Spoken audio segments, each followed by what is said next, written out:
celebrating our Lord Jesus Christ on this Palm Sunday. We're just going to sing about the sweet, sweet victory we have in Him.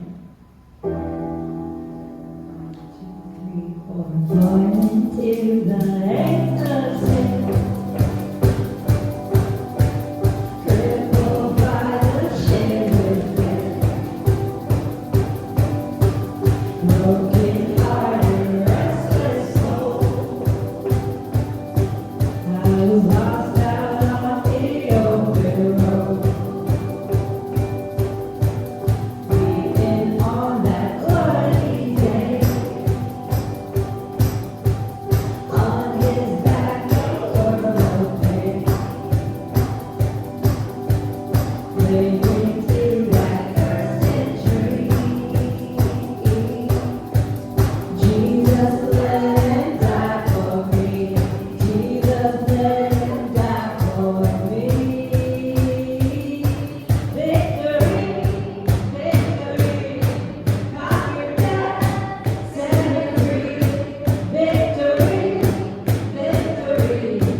In your grace I stand, the greatest of all romance. Love of God, my Savior, mercy runs like hurricanes. Furious love laid waste to my sins.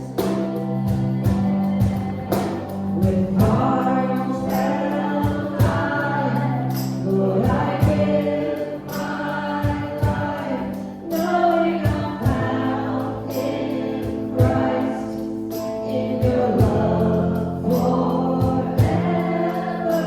With all I am, in your grace I stand, the greatest of all romance.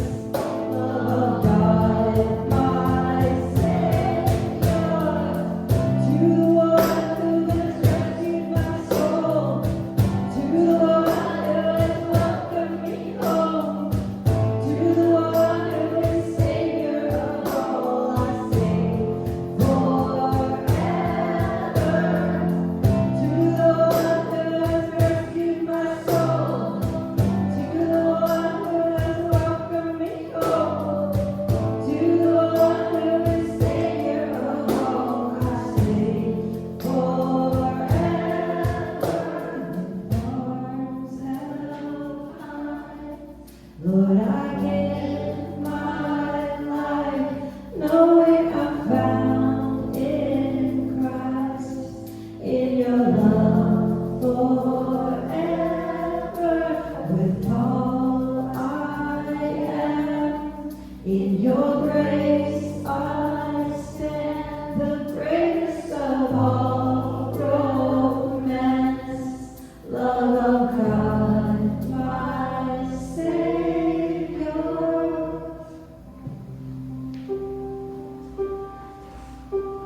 As Marissa continues to play, I just want to take this moment to remember our Savior during this time of communion.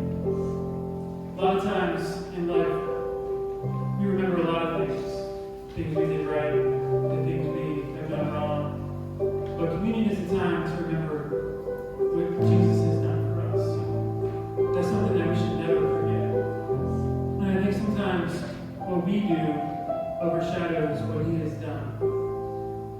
One of the best pieces of advice I ever heard from my grandfather was about forgiveness. And he said, forgiveness is like closing the chapter in a book and then starting a new one. Maybe today is like that day for you.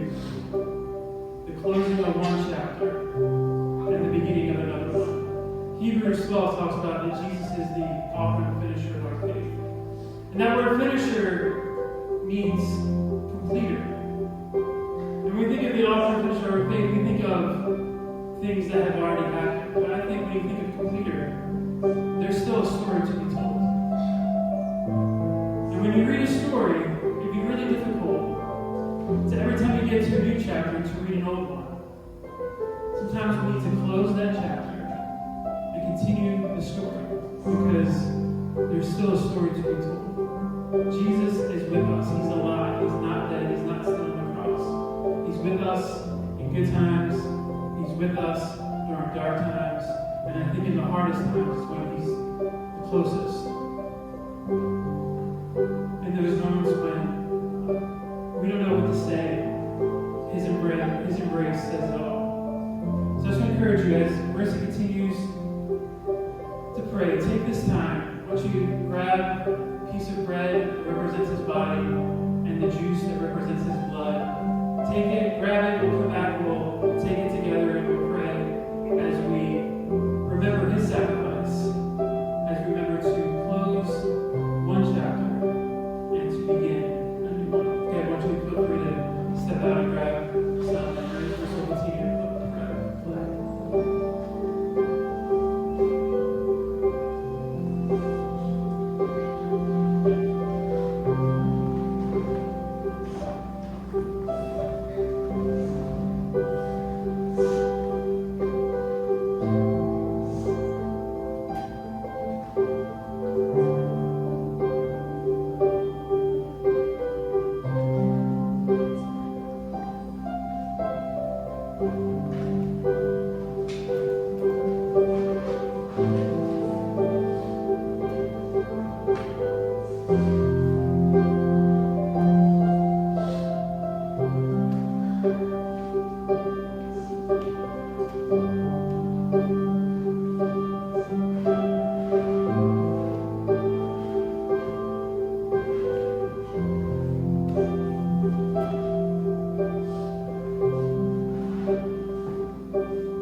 Lord, we're so grateful for your love that never ends, your grace that never goes away, Lord God. We're grateful for your love.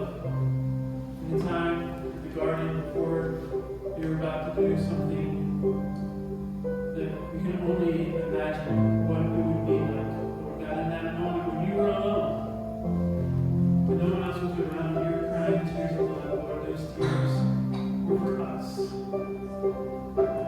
And in those last moments, we were on your mind.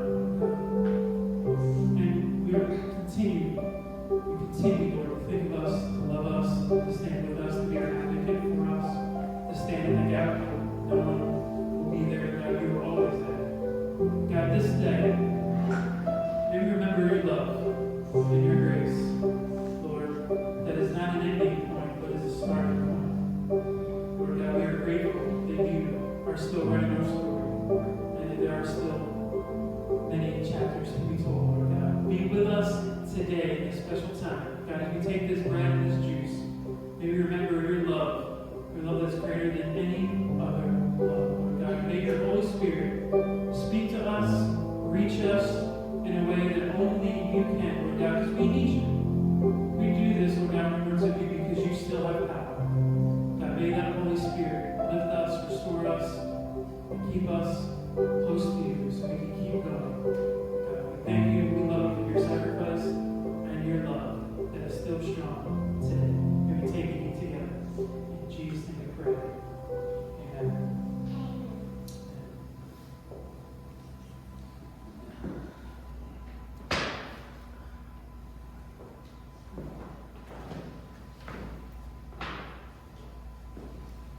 Thank you, whoever brought this up here. I totally forgot to get some of the communion today. Well, good morning. Happy Palm Sunday. We're so glad that you're here with us today. And we have a special guest, speaker, leader, teacher, preacher that is near and dear to Alex's heart. David Pearson is a close friend to Alex. He's on, not just a friend, but he's also on the board of advisors for his church. He's one of the reasons why Alex is here. And I know, I probably say this so many times, but I don't know where I would be in my walk with God if this church wasn't here. I don't know where I would be in my faith if it wasn't for Alex and Darby. I don't know if my kids would have a good idea what a pastor's like if it wasn't for Alex and Darby. When they think of a pastor, my kids, they think of a friend. What a better way to think of someone that has been in this community, leading this community with integrity, honesty, and it's a joy to have David come and speak to us all the way from Missouri, from some place, Nixa, what's it? Nixa? And he said that Nixa is famous for David Bourne, in the movie, being from Nixa, Missouri. So he says he's like, David Bourne's like his Rocky. Like, we've got this fictional character that is like, that we think is real. And Rocky is real, there's a statue, he's very much real. So we have our secret agent preaching with us today. So come on, Dave, why don't you come and share? Thank you, David. Okay, do you all mind if I scoot a little closer? Do I have a cord? Will I be okay? We're going to do it here. So, thank you for letting me be here. At my church in Missouri, I pastor a church called Sojourn Church that is about 20 years old. I went there about 6 years ago, and we just are kind of revitalizing and restarting the church. We moved in October of last year, renamed the church, moved to a new location, new staff. So in many ways, it's like a church plant. And I always laugh at my folks because they like to sit toward the back of the room. So a couple of Sundays recently, I'll just walk to the middle of the room and preach in the middle of the room. So I'm like, if y'all want to sit back there, I'll just come. You don't worry about it. That's perfectly fine. Man, it is an honor and a privilege to be here. I move around some, so I'm going to do my best not to cause problems today. I came to Philadelphia for the first time in March of 1999. And I was a seminary student in Louisville, Kentucky. And I knew God wanted me to go to a big city. I love urban areas. My dad pastored inner city, Kansas City, Missouri when I was growing up. And so I love being in the city. There's nothing better than the energy of being in Center City and Old City and just walking around. And man, it just makes my heart beat. I love this city. I was here for 18 years. I have 3 daughters. 2 of them were born here. My oldest was 4 when we moved here. And if you will ask them where they're from, Philadelphia is still our home. We've been in Missouri almost 6 years now. Moved back to Missouri. It's where I was born and raised. Spent 18 years here. Just love this city. I still bleed green. I root for the Phillies. When the Eagles won the Super Bowl a few years ago, game got over on Sunday night. Monday morning, I was in my car driving to Philadelphia, and I was down at the Art Museum steps with 3 million of my closest friends celebrating the Super Bowl. When my wife and I moved to Missouri, one of the stipulations we made is we had to get DirecTV so we could have Sunday tickets so we could watch all the Eagles games. So while I live in Missouri now, I will tell you Philadelphia is still home. So it is great to be back. It's great to be with Alex and Darby and Horizon and just be here to encourage you as you celebrate your 5th anniversary as a church. Church planting is an interesting journey. So I told you I visited here for the first time in March of 1999. And when I came here and visited for that first time, there was a guy named Frank Miller, who was the director of missions for the association, who said to us, "We've not successfully planted a church in Philadelphia in 20 years. What makes you think you're different?" Not the biggest encouraging words, would you say? It took there were 4 families that were there visiting, thinking about moving here to start churches. And these were literally some of the first words he said to us. And amazing God thing that all 4 families came here. We started churches and just got to be a part of that. While I was here, I was a part of starting 3 different churches. And then I worked with our mission board to recruit and train church planters. And that's when I got to know Alex and Darby. But when we were first told that God hasn't successfully planted a church here, we knew that God was calling us here. We just knew without a doubt. We knew this is where we belong, and just fell in love with the city, fell in love with people, fell in love with the sports, fell in love with every aspect of it. And it doesn't matter what the past has been. If God's called you to do something, you follow Him and you trust Him. And that's what we tried to do. In 2014, I left the last church that I planted, which is out in Westchester. So I started one in Northeast Philadelphia, one in Horsham, Warrington area, and then one out in Westchester. And in 2014, I left that last church that I started and went to work for our mission board doing that recruiting and training planters. And that's when I met Alex and Darby. And they were one of the first 2 or 3 couples that I got to know and to be a part of them moving here and starting churches. And so going back, they said we hadn't successfully started a church in 20 years. Then when I went to work for the mission board, they said, your job is to make sure we start 4 churches per year. Now, none for 20 years. When we came, there was about 5 or 6 that started over about a 12 to 13 year period. So 5 and 12 to 13 years. And now my job is 4 a year. I don't know if you're crazy. There's no way. Well, I met Alex and Darby and other couples and got to be a part of seeing churches started. And it was absolutely amazing. I got to be with you all on your 1st anniversary, and I get to be with you today on your 5th anniversary. I hope I don't preach the same message. I have no idea what I preached 4 years ago, but the good thing is that I know I probably wasn't good enough that any of you would remember anyway, so we're just going to enjoy it today. But when I think about church planting and when I think about you all reaching your 5th anniversary and what that means as a church, I was stopping this week and kind of thinking through what words come to my mind when I think of church planting, when I think of Horizon, when I think of Alex and Darby's life. And I'm kind of a visual guy, so I like to think through things and kind of write down these words and different things that come to my mind. And so I wrote down these words that came to my mind, and they are faith, hope, prayer, dependence, and perseverance. And as we look at the message today, I think you're going to see parts of each one of those words. Because I used to tell guys when they were moving here, church planting is the most amazing, thrilling, joyful, exciting thing you will ever do in your life. Balanced out with the most difficult, frustrating, overwhelming, depressing, just weighty thing you will ever do in your life. And a lot of times those different emotions happen within about a 30-second span of each other. The best way I know to describe it is a roller coaster. If you're going up a hill and you're like, this is going to be so exciting, this is going to be amazing, and all of a sudden you get to the top of the hill, and if you're a roller coaster, I like big roller coasters, you get to that top of the hill, and the first thought that comes to your mind is like, oh crap, this just got real. And it's all that emotion, all those twists and turns. And when you're starting a church, and when you're building a church, and you're living in total dependence upon God, you feel all of those emotions. And that's life for all of us. There's good days and there's bad days. And so today I want us to look at some scripture from 1 Samuel chapter 22 mainly. But before we do, I want to kind of give you a little background. We're going to look at King David before he's the king, actually. We're going to look at David after he has been called to be the king. He's been anointed the king. God said he's going to be the king, but he's not there yet. And so let me just give you a little background, and then we're going to read some scripture. We're going to look at 1 Samuel chapter 22, 23, a little bit of 21. But let me give you a little bit of background. Like I said, David has been anointed the king by Samuel, but Saul is still the king.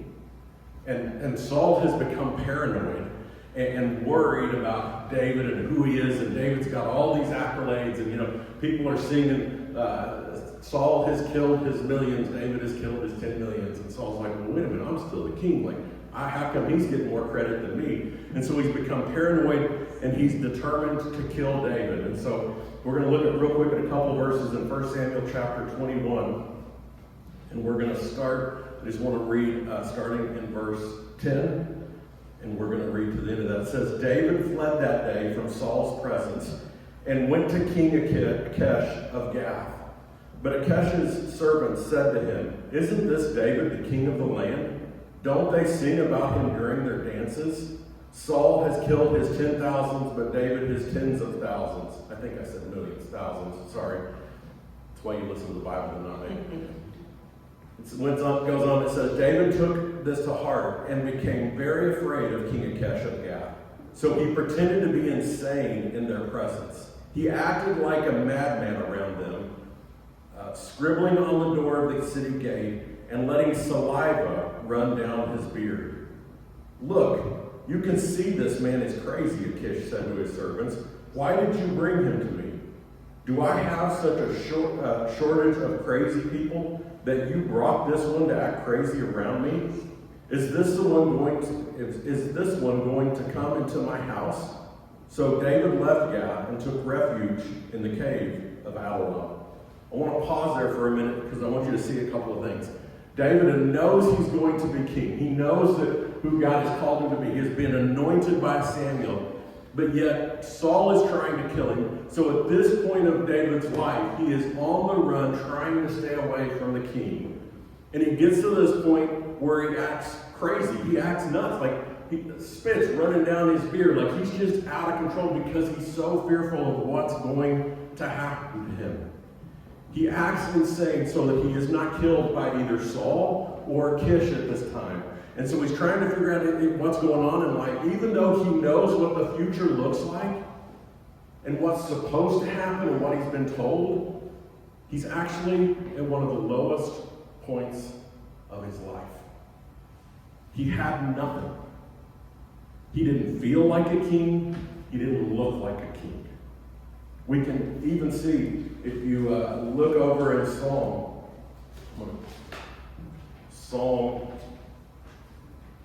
sorry, I'm not used to holding the microphone, so my hands don't work very well. If you look in Psalm 142, this is a psalm written by David. Many believe during this time. And David writes, I cry aloud to the Lord. I plead aloud to the Lord for mercy. I pour out my complaint before him. I reveal my trouble to him. Although my spirit is weak within me, you know my way. Along this path I travel, they have hidden a trap for me. Look to the right and see, no one stands up for me. There is no refuge for me. No one cares about me. I cry to you, Lord. I say, you are my shelter, my portion in the land of the living. Listen to my cry, for I am very weak. Rescue me from those who pursue me, for they are too strong for me. Free me from prison so that I can praise your name. The righteous will gather around me because you deal generously with me. This is David, who knows he's going to be king, who is on the run, who is acting crazy, who is acting insane. And he writes this song, and he's really admitting that he's hurting and needing help. Guys, when we think of David, we don't think of this guy who's hurting and needing help. We think about the great conquerors that he had, and the way he thrived, and he expanded the kingdom, and he was king. And we may think of some of his mistakes after he becomes king and some of the stupid things he did. But we don't think of him being in this position of just crying out and thinking, nobody's here for me. I'm in this all by myself. David admitted he was hurting and needed help. But he was honest enough to cry out to God for help. He was humble enough to turn to God. But that's not where the story ends. I love this story that we're looking at today. It's one of my favorite because there's just so many things in it. So let's jump back into 1 Samuel chapter 22, and I just want to look at the next couple of verses. We kind of ended in chapter 22, verse 1, but I want to read those first two verses to you. It says, So David left Gath and took refuge in the cave of Adullam. When David's brothers and his father's whole family heard, they went down and joined him there. In addition, every man who was desperate in debt or discontented rallied around him, and he became their leader. About 400 men were with him. This is crazy to me. So here's David, running and fearful for his life. He's crying out to God, nobody's here for me, nobody's supporting me, I'm just all alone, I'm going through all this difficult time. He acts insane, he acts nuts, he writes on the walls of the city, he lets spit run down through his beard, he's got all this stuff going on. And now when he's hiding in this cave, all these people start running to him. His dad, his brothers, all these other men come to him in this cave. Now, again, you got to look at the background stuff because this is just where it gets amazing to me, the story of David and what's going on here. In 1 Samuel chapter 16, as Samuel comes to look for the next king and knows he's coming from Jesse's sons, Jesse is bringing his sons one by one in front of Samuel to anoint one of his sons as the next king. And David's father left him out. David's out in the field watching him. And so when Samuel comes and says, hey, one of your sons is going to be the next king, I'm looking to anoint him. He brings his oldest son. He's like, here he is this him? And Samuel says, no, that's not him. And he goes, okay, I'll bring you my second one. It must be him. And so he brings the next one. And Samuel goes, nope, not him. And Jesse brings a third. And he brings a fourth. And finally Samuel looks at him and goes, it's none of these. Do you have any other? And Jesse kind of goes, oh yeah, wait a minute. I got one more. Forgot about him. He's out in the field watching the sheep. I mean, so now David's hiding in a cave, and this father comes to him hiding in the cave when he's fearful for his life. Not only his dad comes, but his brothers come. Remember, when David fought Goliath, and they're at war, and all his brothers are a part of the army, and David is still out, he's still a shepherd, which is not a glorious position, folks. Like, this is the trash collector of Philadelphia. I mean, that's what his role was. he was the parking authority, the one that everybody kind of looks down on. We don't really like them. And that's what a shepherd was. And so David's out there, and his brothers are there, and he brings them some food, and they're saying, like, we're afraid of Goliath, this big giant.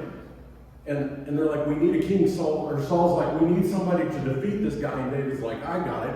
And all these brothers make fun of him and put him down. Like, who do you think you are? You're just our little brother. You're just a little shepherd out in the field. Mind your own business. Now these same brothers who made fun of him and mocked him are coming running to the cave where he's in hiding. The dad who forgot about him, the brothers who mocked him, come to this cave when David is on the run and fearful and acting insane. But it says others came to him. Those who were desperate.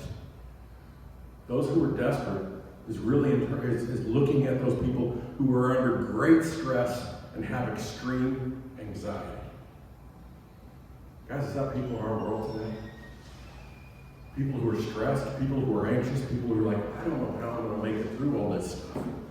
It says not only did those who were desperate come to him, but those who were in debt. And not just a little bit of debt. These are people who had multiple creditors. That they owed him money. And we may look at this community and go, oh, there's not people in debt here. This is a affluent community. There's a lot of people here in debt. And if we look around the Philadelphia area, there are so many people who are living in debt that are making their decisions based upon their financial situation and how do I survive. Just because you have a big house and a nice car doesn't mean you don't have a lot of debt. Those are the people that were running from David, hiding in a cave. And those who were discontented, it says. Some translations call this bitterness of soul. Those who were bitter in their soul. They felt wronged and mistreated. They were dissatisfied with life. Guys, do we have those people around us? So here's David, running for his life, acting insane, trying to figure out how he's going to survive, afraid he's going to be killed by Saul or the king and all this different stuff. And all of a sudden, he's hiding there, and his dad who disowned him or forgot about him, his brothers who mocked him, those who were desperate, those who were in debt, those who were discontented, all come running to David, living in a cave. This isn't a nice hotel, folks. He's living in a cave. There's no running water. There's no electricity. He doesn't have a great situation. This is a bunch of needy people. But these people came to David because in him they saw hope. That's why they came. They saw hope. People who were desperate, in debt, and discontented looked at a guy living in a cave, acting insane, afraid of his life, and said, there's something different about him. I don't understand all of it, but I'm going to go there because there's something of hope that he has. And guys, his hope came from God. And that's what they saw. That's what we're to be as a church. That's why we plant churches. That's why we are a part of a church family. Is because there are people in our community, there's people in our lives where we live, work, and play who are desperate, in debt, and discontented. And my hope and my prayer is that in my life, in your life, in the life of Horizon, that people can look at you and go, man, I don't understand it. Just like they didn't understand David's situation, but there's a hope about them that I can't fully explain. David was down. He had nothing to offer. If that was you, what would you do? Because David could have given up. He could have walked away. He could have said, listen, folks, I got nothing to offer you. I got no way that I can help you out. I can't feed you. It may be a big cave, but it says that there were 300 or 400 of them. There were 400 there with him, living in a cave. He could have said, go home. I got nothing to offer you. Do your own thing. Leave me alone. I can't handle this. But he made a decision to seek God. As he was in this cave with 400 people, David looked around and he said, I can work with this because my God is bigger than anything I face. He had a motley crew of people who needed leadership and they needed everything else. And David decided to step up and to provide that. To David, to us as a church, to followers of Jesus, to people who are trying to live and love like Jesus, being a place for those who are desperate, in debt, and discontented. To be honest with you, it takes time. It takes energy. It takes resources. And it's inconvenient. And a lot of time, we're like, I don't want to do those things. I got my own things to deal with. I got my own life. I don't have time. I don't have energy. I don't have the resources. This is too much work. But David decided that he could work with this and follow God and make a difference in these people's lives. Guys, that's what the church is supposed to be. A place of hope for people who are desperate, in debt, and discontent. And when we as a church try to minister to those folks, it is not always easy. And a lot of times we're like, I don't have the energy, I don't have the time, I don't have the resources. But when we trust and depend upon God, He shows up and does what only God can do. When we say, I can't, God's like, good, because I can. And a lot of times He's just waiting for us to get out of the way and let Him do what He wants to do. But what I love is the story still doesn't stop here. Let's turn over one more chapter to 1 Samuel chapter 23. They're still hiding in the cave. And in the first few verses of 1 Samuel chapter 23, it says, it was reported to David, look, the Philistines are fighting against Keilah and raiding the threshing floors. So David inquired of the Lord, should I launch an attack against these Philistines? The Lord answered David, launch an attack against the Philistines and rescue Keilah. But David's men said to him, look, we're afraid here in Judah. How much more if we go to Keilah against the Philistine forces? Once again, David inquired of the Lord, and the Lord answered him, go at once to Keilah, for I will hand the Philistines over to you. Then David and his men went to Keilah, fought against the Philistines, drove their livestock away, and inflicted heavy losses on them. So David rescued the inhabitants of Keilah. David didn't get stuck in his own issues, his own concerns, his own circumstances.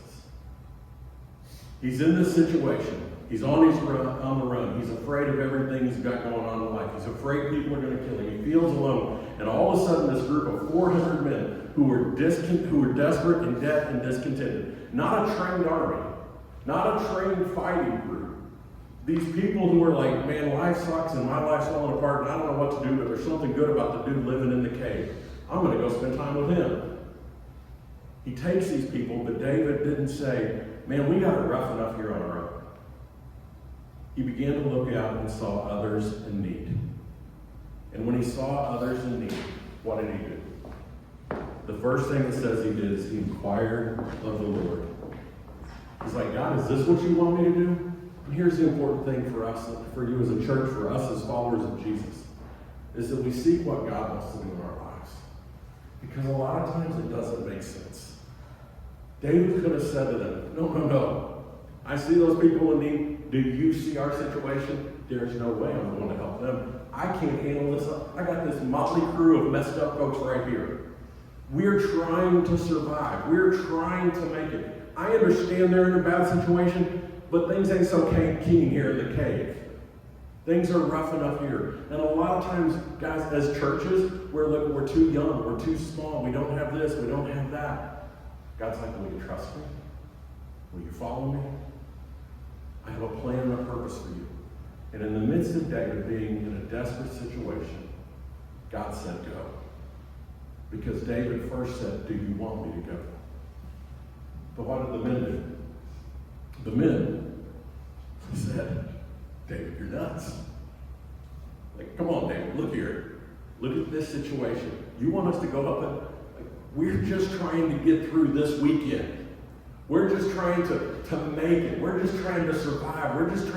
We don't want to be discontent and desperate and in debt anymore. We just want you to help our lives get a little bit better. We're scared enough here. Things are rough enough in this situation. We got enough doubts and enough fears. Like, we don't need to go help somebody else. We're just trying to survive this situation.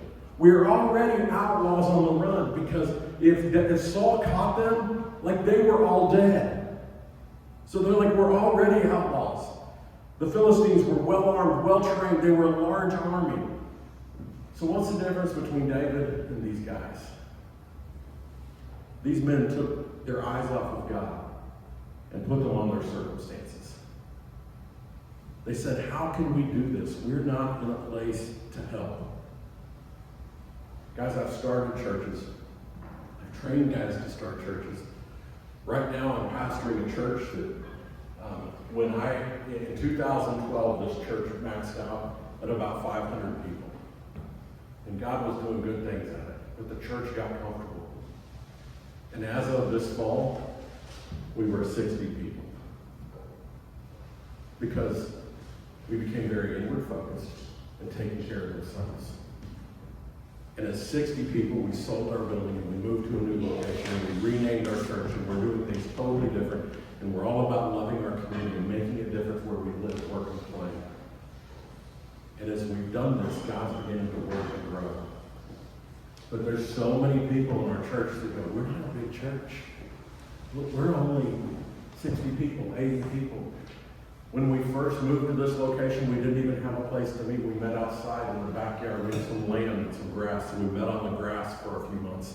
And then we moved into this little bitty room and shoved as many chairs as we could possibly get in that while we worked on another building. So this land had a couple of buildings on it. We were doing renovations. And part of the reason we did this is so that we could get debt-free as a church. And we were able to get debt-free so that we can love and serve our community. And it doesn't matter how big we are. And it doesn't matter where we're located. We moved from a main location in our town. We were right across from the McDonald's. You guys know McDonald's aren't on little backside streets. Like, they're in a prominent, and everybody's like, why would you move? It's an old grocery store we were in. Huge building, across from McDonald's. Everybody knew where we are. And we moved to this little bitty building off on a side street that when I tell people we're on Smalley Street, they're like, where's Smalley Street? But we got out of trying to do things our way and said, God, what do you want to do? And now it's trying to help our people see that no matter what size we are, God is in control. And we can say our church is young or our church is small. We're tired already. We've gone through a pandemic. How are we going to survive? And David listened to all of those concerns and those doubts. And it says the next thing he did was he inquired of the Lord again. He went back to God and said, okay, God, I thought you told me this, but then when I went and talked to my people, they started bringing up all these facts. Like, we're not in a great situation. And this is what we need to do as a church. Is like, God, what are you calling us to do? And we can make excuses why we don't do things. But our job is to always go back to God and say, God, what do you want to do? David obeyed in faith and saw God provide. Because if you notice there, when God talks to David, he says, I am going to give the Philistines into your hands. Not you're going to do it. God doesn't want us to do things in our might and our strength. He wants us to do things in his might and his strength so that he gets the glory. Because he's worthy of the glory. So when you feel desperate, when you feel in debt, when you feel discontent, fix your eyes upon Jesus and see what he wants to do. And a lot of times we're going to be like those men and go, God, we can't because. But God's like, I can. When you quit trying to do things your way and in your strength and in your might and what makes sense to the world, and will you do what I called you to do? Because I'm going to show up and I'm going to give things to you that you can't even imagine. Before David decided what to do, he sought God in his will. And here's some things for us to remember. That David didn't let people sway him. David didn't let doubt rule him. David didn't let pride control him. And David didn't let circumstances stop him. But he let God lead him. And my encouragement to you as a church, on behalf of your leaders and for your leaders, is to let God lead you. Because when I moved up here in 1999, and they hadn't successfully started a church in 20 years, it seemed overwhelming. And at that point in time, 1 out of 3 church plants survived to a 5th year. 1 out of 3. But I've seen God start churches like Horizon, like Watershed, like The Journey, like Riverside, like North Point, like Keystone. God started church after church after church because it's what God wanted to do. And we couldn't do it, but God could. So I like to ask questions when I preach, because my hope is you go home and you think through at least one of these questions. So my questions for you is, what does God want to do in your life? What does God want to do with Horizon? What does God want to do in this community? Who do you see around you that is hurting and needing help, like the people of Kalawar? And what do you sometimes allow to stop you from meeting that need? I don't expect you to answer all 5 of them. I don't even expect you to remember all 5 of them. My hope is one of those questions comes in your heart, and you wrestle with it this week. What does God want to do in your life? What does God want to do with Horizon? What does God want to do in this community? Who do you see around you that is hurting and needs help? And what do you sometimes allow to stop you from meeting that need? Because here's what I know. We're a week away from Easter. And if Jesus can defeat death in the grave, he can overcome anything that you face as a church and as a person. He can overcome any obstacle, anything that you say, I can't. Look at my circumstances. Look what I'm going through. Look at how tough this is. Look at where I'm at mentally. Look at where I'm at emotionally. Look at where I'm at relationally. Look at where I'm at financially. And we can say all these different things. And God says, I know you can't, but I can. Will you inquire the Lord, and will you follow him? But too often we don't seek God. And we often decide what we want to do and ask God to bless it. Too often we make decisions void of God's leadership in our lives. And the story of David and these men hiding in a cave and going to help Kilah is that they let and allowed God to be a part of leading their decisions and where they were headed. Guys, you've made it to 5 years.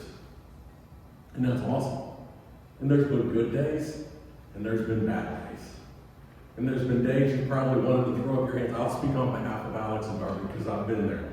There's days you want to throw up your hands and say, God, I want to do anything but this because I can't.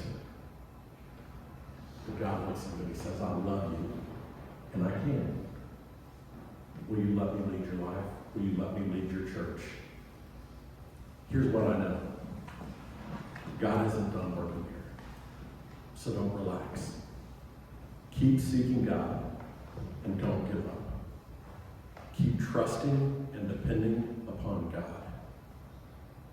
And don't ever stop looking for those who are desperate and in debt and discontented. Because those are the people that God wants to love and minister to and help.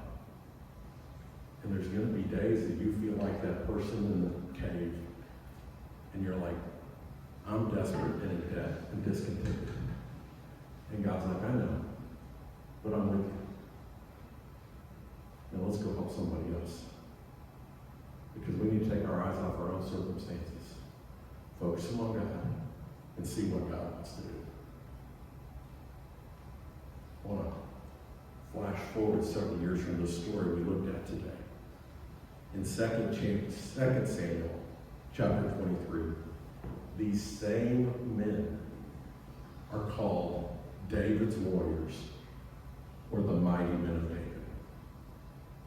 David's become king, and he has this amazing army who is taking over land and expanding God's kingdom. And these same men who were called desperate and in debt and discontented are now called the mighty men of God, or the mighty men of David. What amazing transformation. Because that's who our God is. He's a God of transformation. And while you may feel like as individuals or as a church, we can't do anything else. We're struggling where we're at. We're trying to figure out life where we're at. We're trying to figure out what to do next. My life's a mess. My community's a mess. God's like, I'm with you, and I love you, and I have a purpose for you. Will you let me handle this situation? Guys, I'm so proud of Alex and Darby. So proud of who they are and what God's done. My girls will tell you the story. I told you I have 3 daughters. When Alex and Darby first moved here, I would hang out with Alex and I would get ready to go meet with him, and I'm like, he's not really into sports. I love sports. Alex drives slow, I drive fast. I saw nothing that I had in common with Alex. And I'm like, I don't know how to connect and help him come alongside him. When I met him, I'm like, hey guys, go look at this community, go look at this community, go look at this community. And Alex is like, nope, I'm going over here. I'm going to the mainland. I'm like, I don't think that's where you belong. Alex is like, that's what God told me. That's where I'm going. Okay.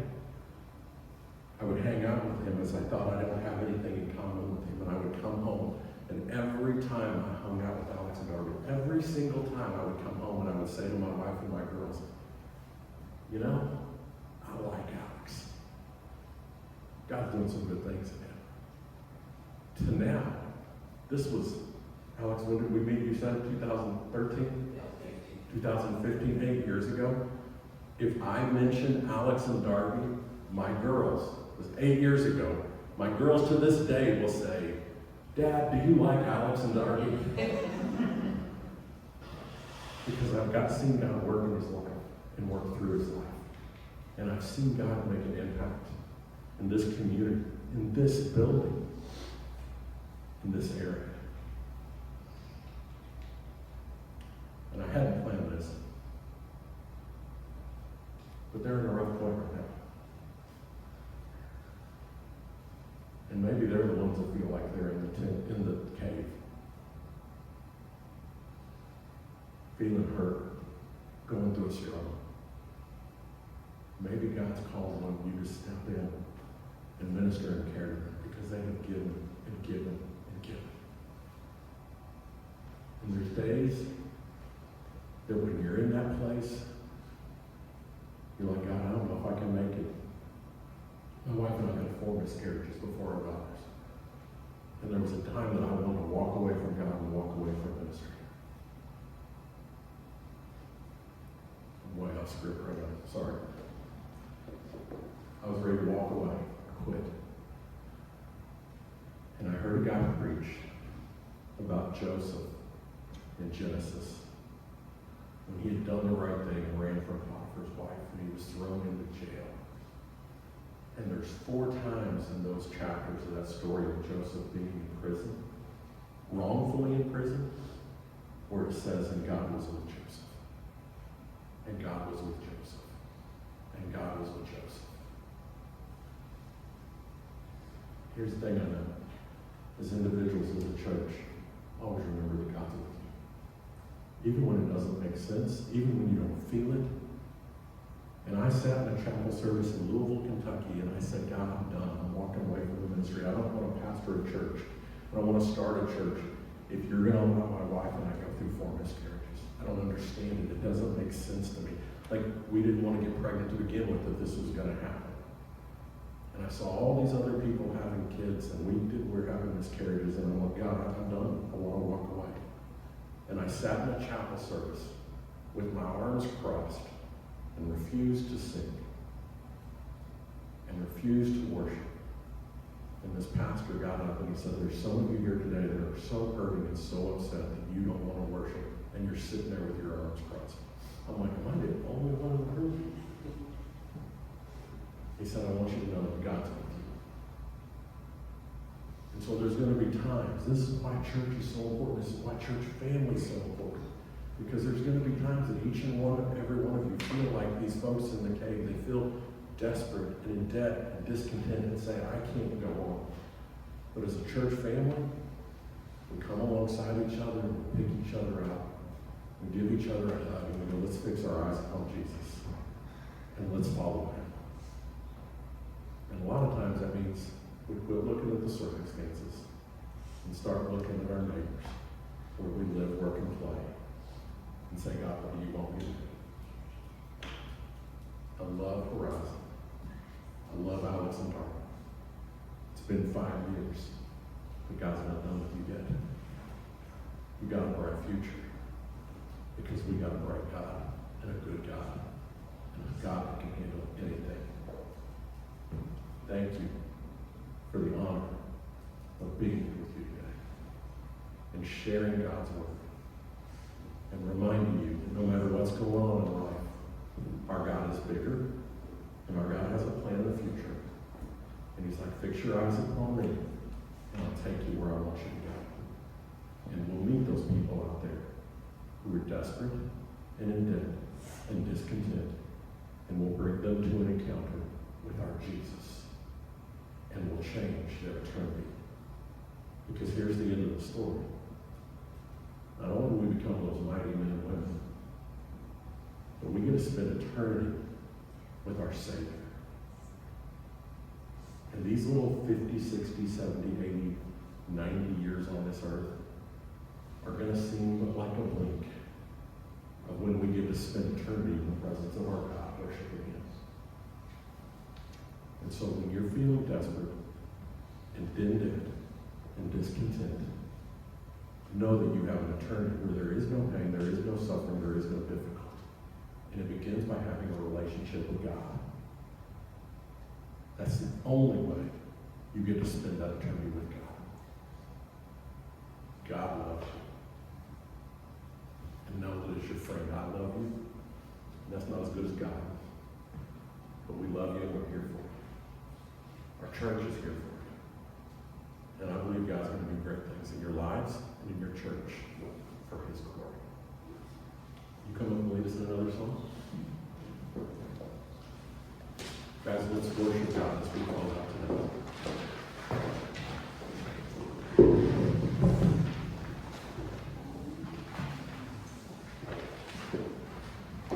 I'm going to sing some praise today.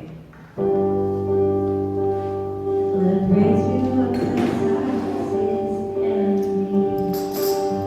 Let praise be what that conquers all anxiety. Let it rise. Let praise arise. We sing your name in the dark and changes everything. We sing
supposed to remind you you have sandwiches and drinks and stuff like that. For that to celebrate the 5th anniversary. But I just want to close with a prayer just for you and your church and this community and for your pastor and his wife. So let me pray for you guys. Father, we just come to you right now and we thank you that you are God. You're so much bigger and mightier than us. And there's times that we feel like those men in the cave. We feel desperate, we feel in debt, we feel discontent. There's times we feel like David, we're like, man, I'd just be better off acting crazy and hiding out by myself. But God, we know that you were there with us at all times. And you have your eyes upon us in the good days and the bad days. And Father, I pray that in the good days that we always give you the praise and the worship and the glory that you deserve. And Father, I pray in those bad days we just continue to fix our eyes upon you and trust you and know that you are with us and you love us and have a plan for us. Father, I pray for Horizon. I pray you bless this church, you nourish this church, you grow this church. And I'm not talking numerically because the numbers don't matter. But God, I pray that you grow these people spiritually in their relationship with you and their walk with you, that they learn more and more each and every day to live and love like you. God, that they show you to the community who are hurting and struggling, that they show love, that they show hope, that they have the same thing that David had, a hope, even in the midst of terrible circumstances. Because of you, they have a hope. Father, I lift up this church, I lift up its leaders, I lift up Alex and Barbara. God, just minister to them, love them, encourage them, support them. Wrap your arms of comfort around them and help them to know that they are never alone. That they have a church family that loves them, that they have a community that loves them, but most importantly, they have a Savior that loves them. And so, God, as we get ready to celebrate Easter next week, help us to remember that you can do anything. That you are bigger than any obstacle, you're bigger than any circumstance, you're bigger than any difficulty you face. That you overcame death, you overcame sin, you overcame the grave. And your Son rose again so that we could be in a relationship with you and know you and spend eternity with you. And so, Father, help this church just to lean and depend upon you at this time. And Father, may you always lead them. May they always inquire of you and do the things you call them to do, even when it doesn't make sense. And even when circumstances say we can't, help them to remember that their God can. And God, may we always give you the glory. We pray this in the precious name of Jesus. Amen. Amen. Guys, thanks for letting me be here and share with you. Have a great week. And we look forward to our opportunity to be with you.